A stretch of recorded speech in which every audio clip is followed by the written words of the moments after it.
There's one thing I think very few people think about when they're planning for their retirement, and that is the fact, and it is a fact, the world is changing. It doesn't matter whether you're planning for retirement that is 10 years in the future or you retired last year. 10 years from now, the world is going to be a very different place than what it is now. Think what the world looked like 10 years ago.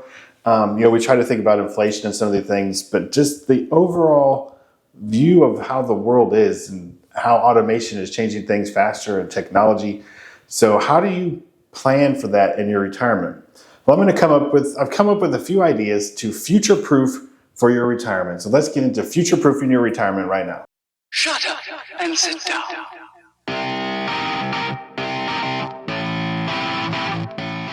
Just in case you're new here, I'm Jeff. This is the Retirement Mentality Channel, a place where I want to change your mentality about retirement. And I try to do this by thinking of topics that not a lot of other people are talking about and just getting you thinking about retirement in a different way. So today I want to talk about how we think about a changing world and how that is going to affect our retirement and things we can do to just sort of insulate us and be as prepared for whatever crazy things the world will have for us into the future. The first one that I want to talk about, and this is probably one that not a lot of people are willing to do, but there's different variations of this, and that is geoarbitrage. We can work in the United States and we can make these US dollars, and then we can go to Europe or Thailand or Southeast Asia or Mexico or places that are just cheaper to live, where our money is going to stretch a lot farther. You can do this in the US. Maybe you worked and lived in San Francisco making $300,000 or $500,000 a year, and you can retire and move to Ohio or Nebraska or somewhere that's a lower cost living area. You can just do it from a high cost, from a high cost or a medium cost living area to a lower cost living area. But if you go outside of the US, you're really going to get more bang for your buck. I did a whole nother video on this. I compared what my living costs are here in the state of Florida and I'm in the kind of the panhandle of Florida, which is cheaper than like South Florida. But I did a video comparing what my daily cost of living is here in Florida, and I compared it to what my daily living cost would be in Spain, because we're thinking we're thinking about moving to Spain at some point to reduce our costs and have our dollar stretch farther and just live a little higher quality of life for the same amount of dollars that we're getting here in the US.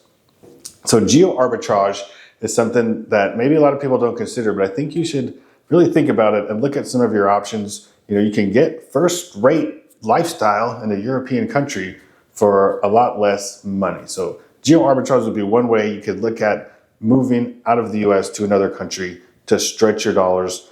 And even as the cost of living goes up everywhere in the world, it's going to go up probably at that same rate. So your dollar will stretch farther in a European country 10 years from now, the same as it does today. Number two is to reduce taxes and insurance.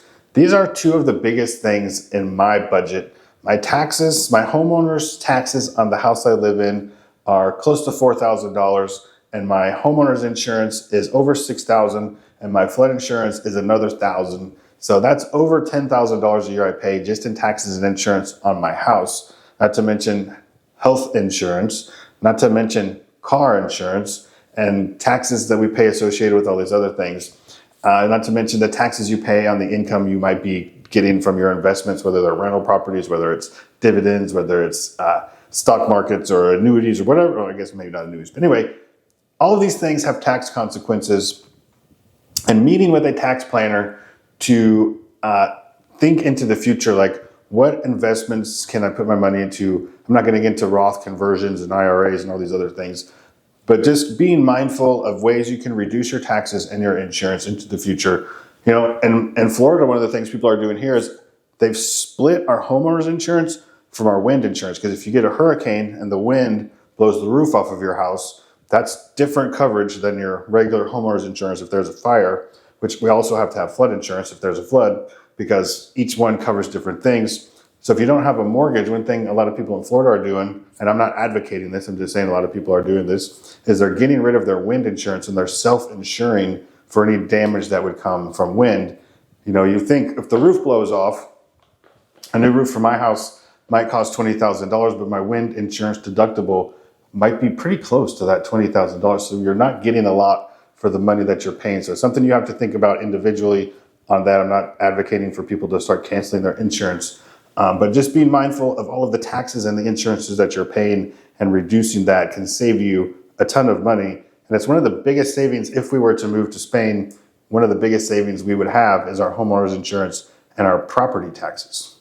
You do pay 10% of property taxes up front when you buy a property, but there's a break-even point there if you stay long enough that you'll recoup that money. Anyway, thinking about your taxes and your insurance liabilities could be a great way to reduce your expenses in retirement. And number 3 is trying to have no debt. I know this is a tough one for a lot of people, but getting out of all that debt is going to be huge to make your retirement a lot more comfortable. And we all know there's a difference between good debt and bad debt. And I've used good debt to build my real estate empire. And now I'm working on getting all that debt paid off. I have my house in Puerto Rico, I have no mortgage on. One of my townhouses here, I have no mortgage on. I've almost paid off my other townhouse. So I'm working at chipping away on all of my mortgages to have, I don't have car loans, I don't have credit card balances. So I'm just trying to chip away at these mortgages, and having as little to no debt as possible is going to really give you an advantage into the future in your retirement, depending on whether they start to tax non-realized capital gains and all this other crazy stuff the world is talking about doing now. No debt is a big safety net when you go into retirement. The next one is just to minimize as many things as you can. Maybe you can downsize your house. Maybe you don't want to downsize your house. I have a 4-bedroom house just for me and my wife. It's 2,100 square feet. We love this house. I don't think I want to downsize it, not yet at this point in my life. But we've downsized other things. When we moved back from the Virgin Islands, we decided to just have one car. Since neither one of us has to go to a job every day, we've been surviving on one car for 2 years now. We really haven't had any issues with that. So we don't pay insurance on 2 cars and maintenance costs, and just the expense of buying 2 cars was obviously half the cost. And we've minimized a lot of the things that we spend money on. It's just, we don't buy as many clothes. We don't have to go to work, so we don't need work clothes. We've minimizing as many things as we can. We've sold a lot of things that we didn't need when we moved to the Virgin Islands, and we really haven't replaced a lot of those things since we've been back, because we just learned to live without them. So if you just start minimizing things in your life that you maybe don't use as much and you can get by without, it's another thing that just keeps your spending levels down and gives you a bigger advantage as you go into the future, because the less you spend, the more your dollar goes. And the next one is along those same lines, is to think about the toys that you have. Maybe you use your toys less as you get older than you used to. Maybe you have a motorcycle that you used to ride every weekend, and now you're lucky if you get it out every 3 months. Or maybe there's a boat that you used to use all the time that's just sitting, and now you've got maintenance costs because the boats like to be in the water, they like to go out, and it's costing you more to keep fixing it than to have it sit in your yard. Or maybe you have a second home even that you don't use as much. Our house in Puerto Rico, we use it as a rental, but it was supposed to be our vacation house, and we're going there less and less, so we're kind of reevaluating how long do we want to keep the house in Puerto Rico. It generates money, but maybe there's something else we could use more as a vacation house for ourselves as well. So just as time goes on, we use things in different ways, and you just have to think about, am I using it? Am I not using it? And if you're not using it, a lot of times there's expenses involved with not using these toys also. So think about which one of those toys you're really getting joy out of, and think about maybe cutting some of them loose. The next one is along the same line as the toys. It's our hobbies. Maybe we can find some cheaper hobbies. It's gotten very expensive to play golf where I live here. And so I've been doing more fishing. We do go out on the boat, but I do also just sit on the beach and fish a lot, which cost me almost $0, a couple of frozen shrimp from the grocery store. And so think about some less expensive hobbies you can have that fill your time. I just bought a new smoker, and it's a pizza oven / smoker. So I've been spending a lot of time making pizza, learning how to make pizzas and learning how to make dough and learning how to smoke things. I just made some turkey legs last night. I'm gonna actually smoke shark that I caught fishing the other day in the smoker tonight.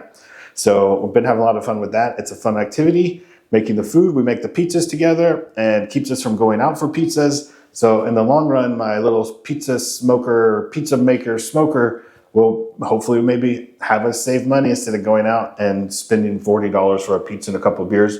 We'll drink a bottle of wine and stay in the house. So some of these hobbies can be fun and less expensive and save you some money if you do them at home. And the next one is maybe retirement isn't what retirement used to be. Maybe you can find what I like to call is the recreational employment. I like to make the acronym of the FIRE movement, financial independence, recreational employment. Because for a lot of us who retire early, I basically retired at 45 and I moved to the Virgin Islands, if you don't know my story. And I found that sitting on the beach every day was just not my cup of tea. My wife was still working and I was just going to the beach every day. It was a beautiful beach, but just not what I wanted to do every day. And that's how I started this YouTube channel. I actually started 2 YouTube channels. I have one about beach stuff and I do beach gear reviews and things. Then I have this channel. And, I do make some money off of these channels now. And it's not a lot, but I have fun doing this, and a little bit of money on the side sure doesn't hurt. So finding something, a passion project or a little side job or a hobby like this that could pay you some money. Maybe you could be a fly fishing guide, or you could do walking tours in your city or ghost tours, or there's lots of little things you could do. My brother he's got a lathe. I don't know where my pen is at. My brother has a lathe in his garage and he makes wooden pins that are just beautiful and he sells them. There's lots of little things you can do to make a buck that are enjoyable. So finding some sort of recreational employment might be a great thing to do in your retirement that will help a little bit of money keep coming in as well. And the next one is finding free stuff. Besides free hobbies, there's lots of free stuff you can do. We have free concerts in the summer on Thursdays that we can do here. There's we just bought the National Park Pass, which it wasn't free, but now we can go to all the national parks for free for 1 year. We just went out to Yellowstone and we went to the Tetons. We're thinking about going up to the Mammoth Cave in Kentucky next. So finding like memberships, clubs, deals. There's like the retirement, the AARP and the other one, and lots of things like that where you can get coupons and find more free stuff. So finding those ways to get free stuff, especially based on your age. As you get older, there's more free things available to you. I think people forget about some of those ways you can do that. So researching that and finding free stuff is another way to just keep that spending down and keep those dollars going as far as you can. And the last one that I want to talk about is to simply stay healthy. Finding some of these hobbies like hiking and fishing, bicycling, whatever it is, things you can do to stay healthy and just living a healthy lifestyle, cooking at home, eating more vegetables, being fit, doing a little bit of weights. We need to do a little bit of weights as we get older as well. So being fit and staying healthy will help to future-proof our retirement by spending less on healthcare and making us be able to live longer, to enjoy all this great riches that we've amassed in our lives. And I hope you found maybe something interesting in here. If you did, I hope you'll at least give me a thumbs up. And if you're new here, I hope you'll think about subscribing to the channel. And if you like this video, go watch this video next. It's about 4 uncomfortable truths about retirement. You might find something interesting over there too. Thanks for watching, and I'll see you in the next video.